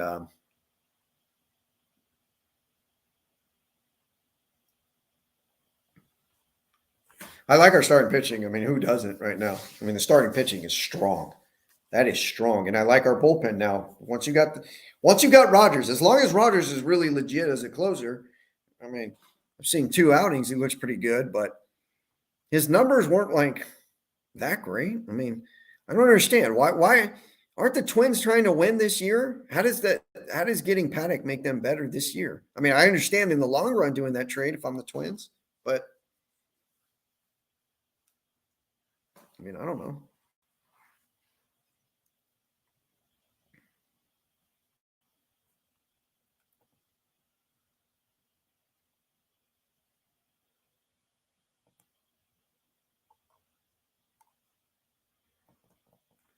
I mean, yeah. I mean, so what do we got? Paddock's first start is going to be against the Dodgers. Is it really? He'll get fucking bombed against the Dodgers. This is true. Myers also going into free agency in the worst shape of his life, whatever shape he's ever been in. As Niebla worked with proven guys, I know he developed. I'm not sure, to be honest with you. Alex, try to come on the YouTube. It's easier to read the comments. Otherwise, I got to look to the corner on the Twitter one. The only reason why I put it on the Twitter one is because it's almost like a way of sending it out so that people know I'm on. Otherwise, it seems like people don't know I'm on. So come on the YouTube one, and you can go to my profile. It's right there, and you just click on the thing. It'll tell you.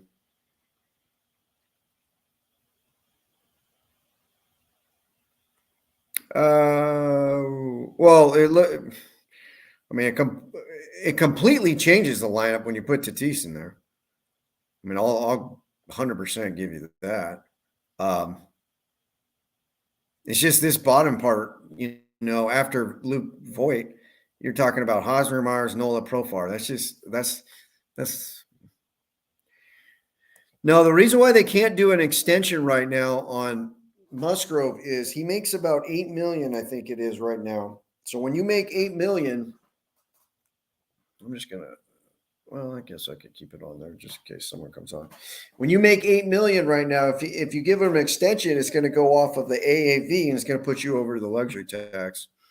That's why they don't want to do it. So they'll give it to him in the offseason, I would assume.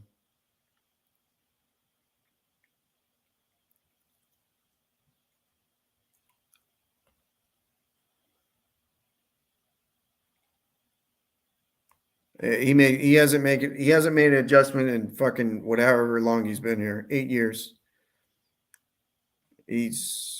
But he gets a free pass in this town. I mean, he really hasn't gotten the criticism that he deserves in this town. I don't get it. I see a lot of people on Padre Twitter. Oh, I like him. I love him. I love Myers, man. He's great. Oh, fucking Myers. Oh, I mean, whatever. I don't look at it like that. I sure the fuck don't. I'll tell you that much. Whatever. What is this?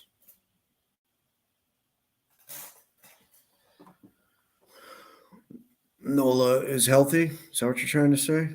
I mean, Nola's health, yeah. I mean, Nola could hit a little bit. I wish he could hit for more power. I thought we were going to get more power out of him. He seems like a gap hitter, you know.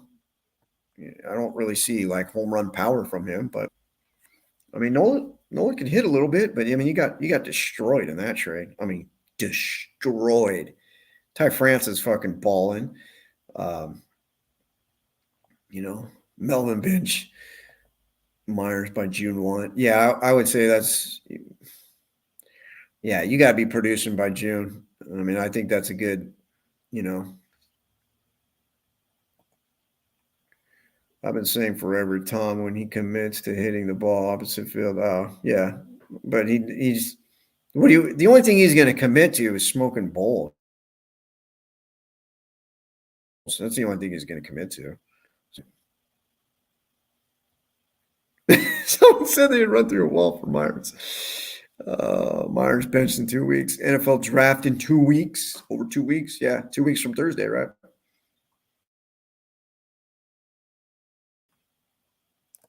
I'm definitely worried on the Lions taking Trevon Waka.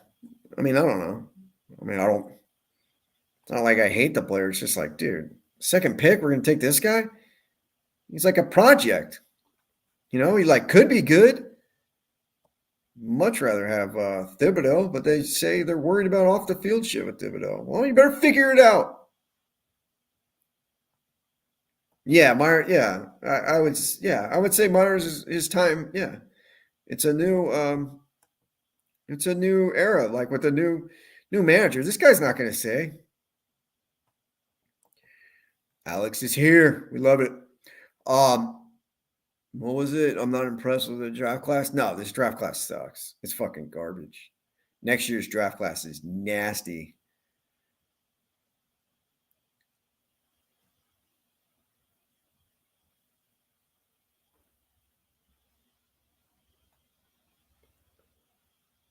Pham should be playing over Myers for this team. Stop it. Stop it. Dude, imagine if you're a Reds fan and they're just rolling out Tommy Pham. Not only are they rolling him out there, they're batting him in the third hole. Why are they batting him in the third hole? They don't have anyone else? I mean, where's Luke Voigt? Luke Voigt. Where's Joey Votto in that lineup? He's batting second or something? I'm not heading to Petco. I don't go to games. I might go to a game here and there. Myers isn't used to a manager. Yeah, you probably will. You probably take him out. You're probably right. He's 0 for 11 this year, Tommy Pham.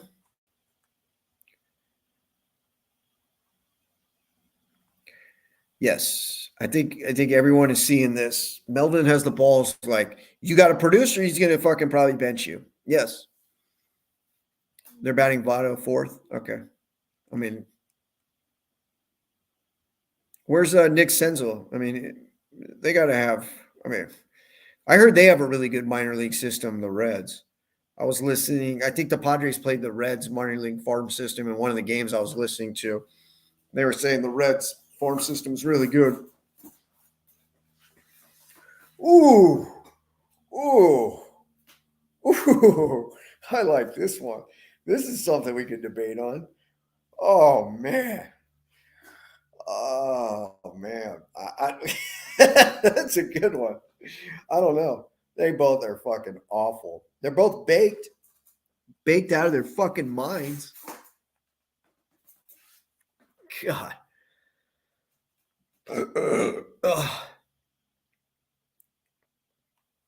Bellinger's way worse. I don't know. Myers is pretty bad.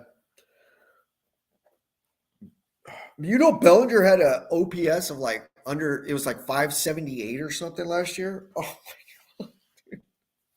How do you have an OPS of like 578? Fucking Juan Soto has an on base percentage over 400.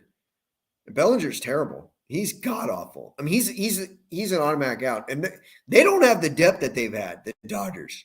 That's one thing. They get an injury to one of those guys in the 1 through 9. It's really going to hurt that lineup because then you're going to have 2 automatic outs.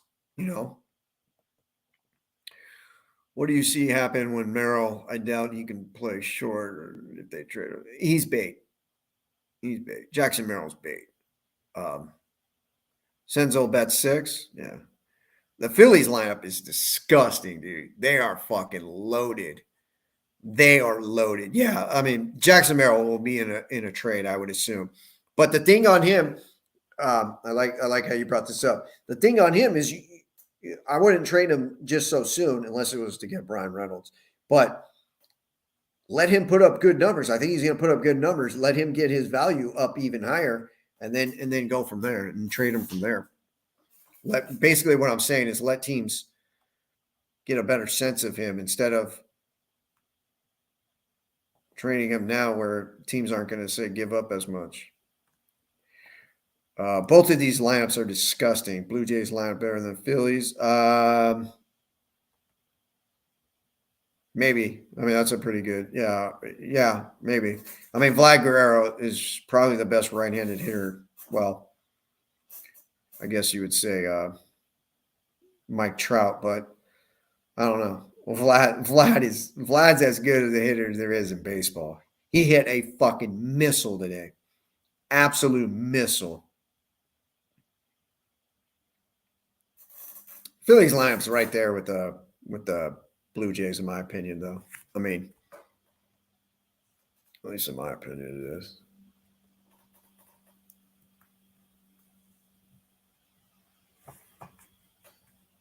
Why don't you guys quote tweet this so we can get some more people on here? It seems I could be on here for another 20 minutes. And I'm going to hit crash. Yeah, I was thinking of this today. Of all these young players, have you ever seen a better, if you put Soto in there too? You're talking about right-handed hitters. Oh, okay. Take Trot out, put Soto. Have you ever seen a better collective young players like under the age of, I mean, are any of those guys even over 23 years old? Take Trot out and put Soto. I was thinking of that today when I saw Vlad's home run. I was like, this guy's the best right-handed hitter in baseball, or one of the best already. And then you just think of, yeah,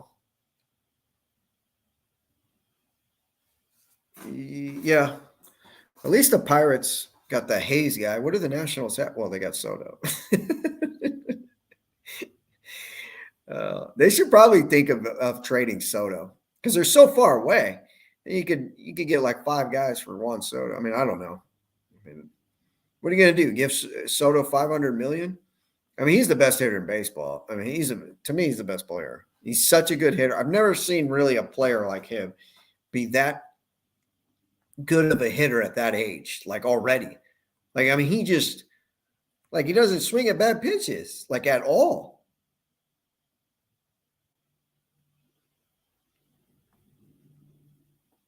I'll take mid-June. I don't know if we'll get him in mid-June, but I would take that. If you told me June 15th he's in the lineup, I would take that for sure. For sure. Yeah, he's like a combination of Bonds and Gwynn. Like his eye, he has the eye of Barry Bonds, and then like he sprays the ball. I mean, he's not as good as like, batting average wise Tony Gwynn, but I mean he's way better than Tony Gwynn because he hits fucking bombs. And he walks like he does like he like watches it and goes through like.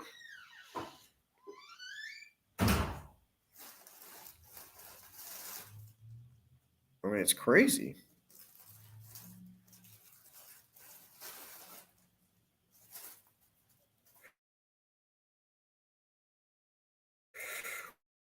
World Series pick. I'm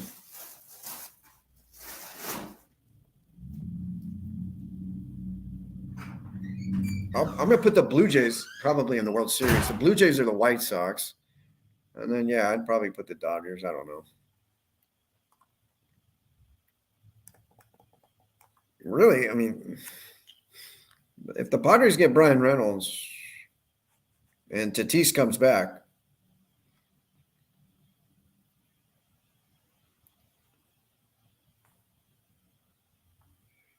Brewers, White Sox. What happened to the Brewers this weekend? They get swept by the Cubs, or do they lose 3 out of 4? They kind of got beat up, didn't they? Tatis going to start swinging the bat in 3 weeks. Yeah, that's what he says, but we'll see if that happens. I hope that's true, but we'll see if that happens.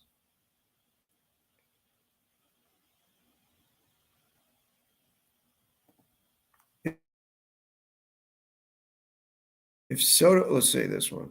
Let me see. If Soto available and we playoff bound come All-Star, who are you willing to trade for Soto? I'm willing to trade Fernando Tatis for him, straight up. That's who I'm willing to trade. You give me Soto. I'll give you Tatis, and I'll give you Tatis and Robert Hassel, and I'll take Soto. Although I think Tatis, with his contract at like $340 million, is probably, going to help you out better than Soto, because Soto's going to probably he's going to get $450 million probably. But Tatis is always injury concern, and Soto's not. So I would do that move in a heartbeat. Say buy fucking Hassel and fucking Tatis for him. Well, it's going to cost more than that. It's going to cost more than that. You're gonna have to put James Wood in there and fucking Ryan Weathers and I don't know, dude. I mean, he's fucking the best player in baseball.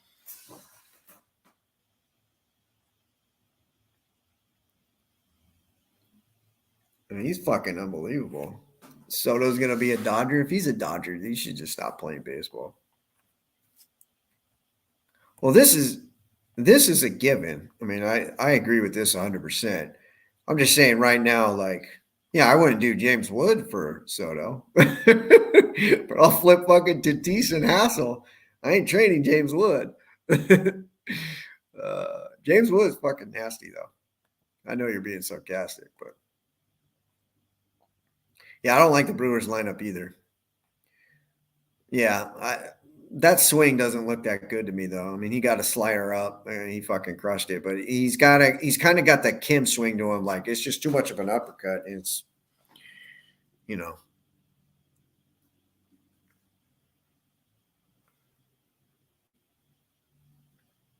All right, fellas, I think I'm going to get out of here.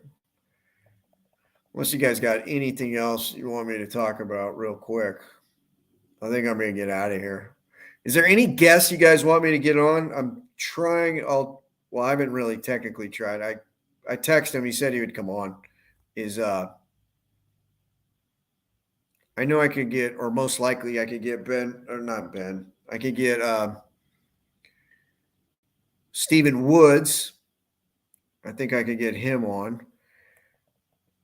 I'm trying to think who else. I'll try to get Dennis Lynn. I don't think I can get him. I don't think I could get Dennis Lynn. And the other, I don't really know who else would be interesting. I mean, there's no way I would even try to get AC. He wouldn't. AC has me muted. I could tell. He's never responded to any of my tweets, which is fine. I've treated that guy like shit because he is a piece of shit.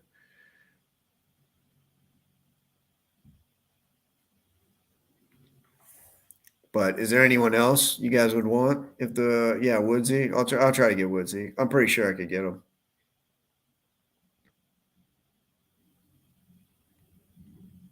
Pretty sure I could get Woodsy.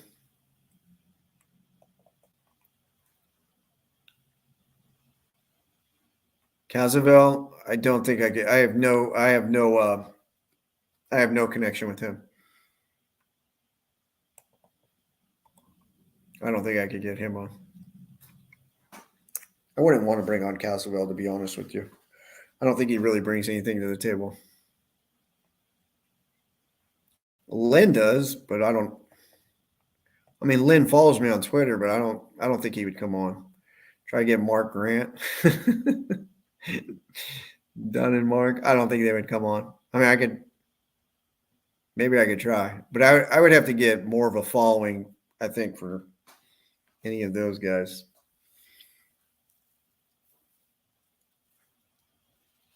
That's why I need you guys to start retweeting some of these things. Quote tweet them saying, hey, join the party. I don't know. Something. Let's see. Where are we at?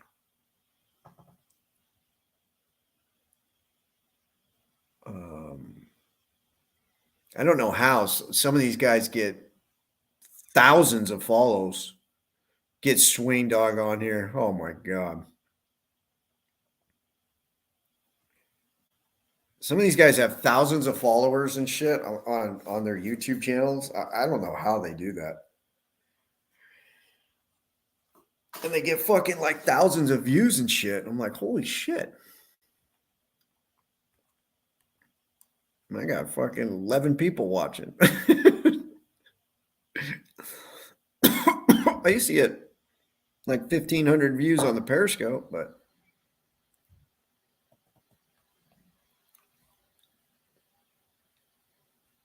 like that, what's the guy? Hogwatch or Hog? Why do I call him Hogwash? Hogwatch?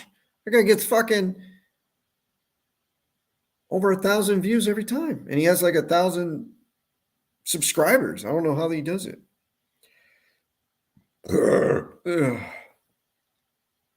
This Giant series to me is going to tell us where if we sweep.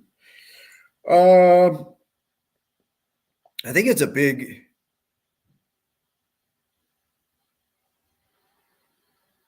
I think it's a big series because I mean this is the team they got to beat. You know, if you pass them up in the standings, you'll make the playoffs. I don't see how the number 2 team in the NL West isn't going to make the playoffs. You'll make the playoffs if you beat the Giants. So yeah, it's a big one. I'm not really a big Jesse Agler fan. I like Hogwash, but his takes are very mid. Yeah. Well, I don't really know the guy. I watched like one of his videos. He had like Jim Callis on. Like, how the hell does he get Jim Callis on? Like, I don't know the guy.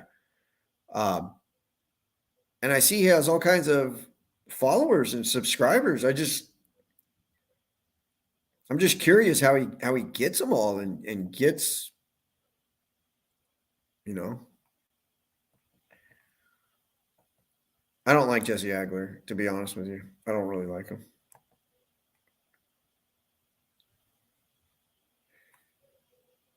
Yeah. It would be a lot more electric, yeah. You come back with you win this series, you take 2 out of 3.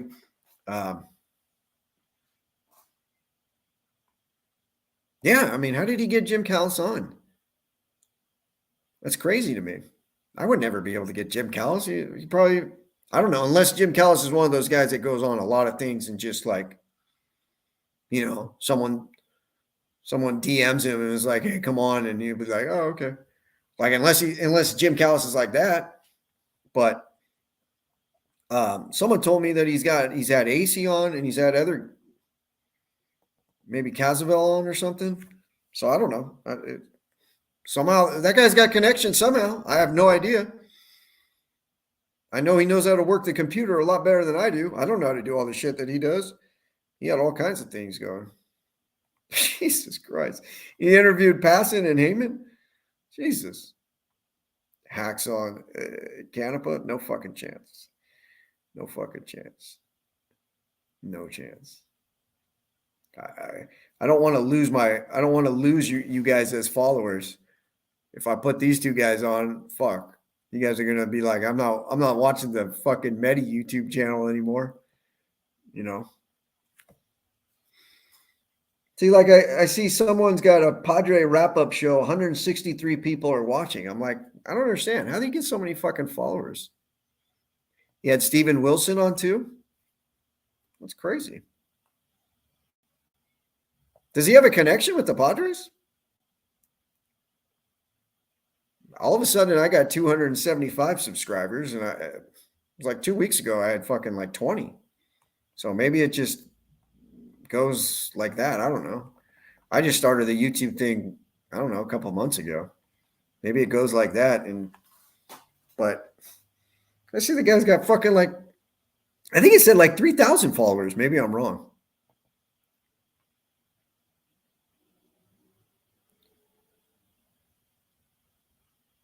Yeah, maybe.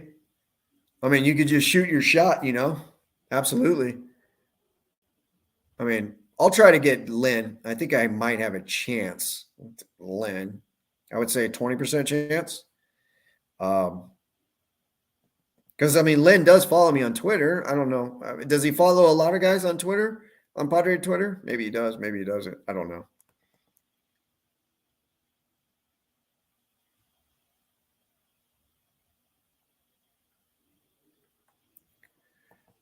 He says he has a source, the Hogwatch guy.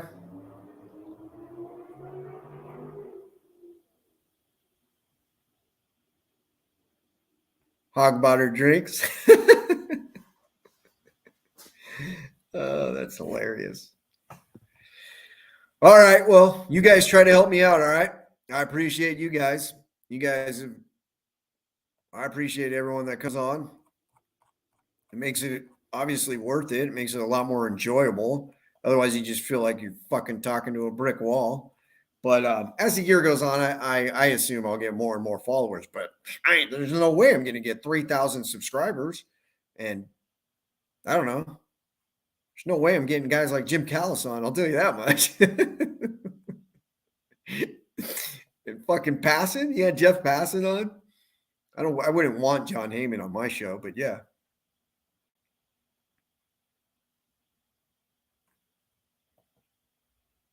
Yeah. I mean, I can see that happening. I mean, these people that they say they have these sources, like, I mean, I believe some of them, but like, trust me, I fell for it on one thing. Uh,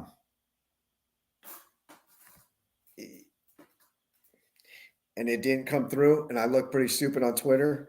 I'll just tell you this, dude. I ain't fucking doing that. I ain't falling for that shit anymore. You got to get more than just like one, you know.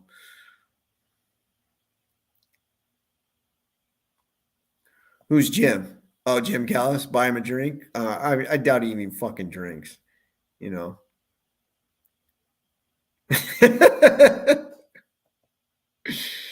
Lynn follows me. And I hardly have any. I spoke with him at spring training. Very approachable guy. Yeah, I mean, Lynn seems like a really cool guy. I think he would come on here, but I think he thinks I'm probably, I don't know, kind of like a joke. Maybe he wouldn't. Maybe he thinks I would like be a dick to him or something. I don't know.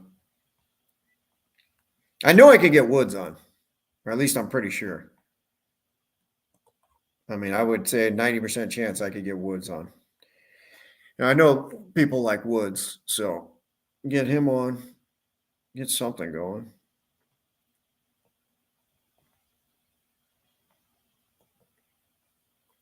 Yeah, I think let's just say I think I got a chance on that. Now, to any of you guys college football fans, if you're college football fans, I already talked to Joe Lisi, and he said he would come on. Try to get Woods his wife. I don't think she likes me. I think she has me muted, to be honest with you. Maybe she doesn't. You know Joe Lisi, Brendan?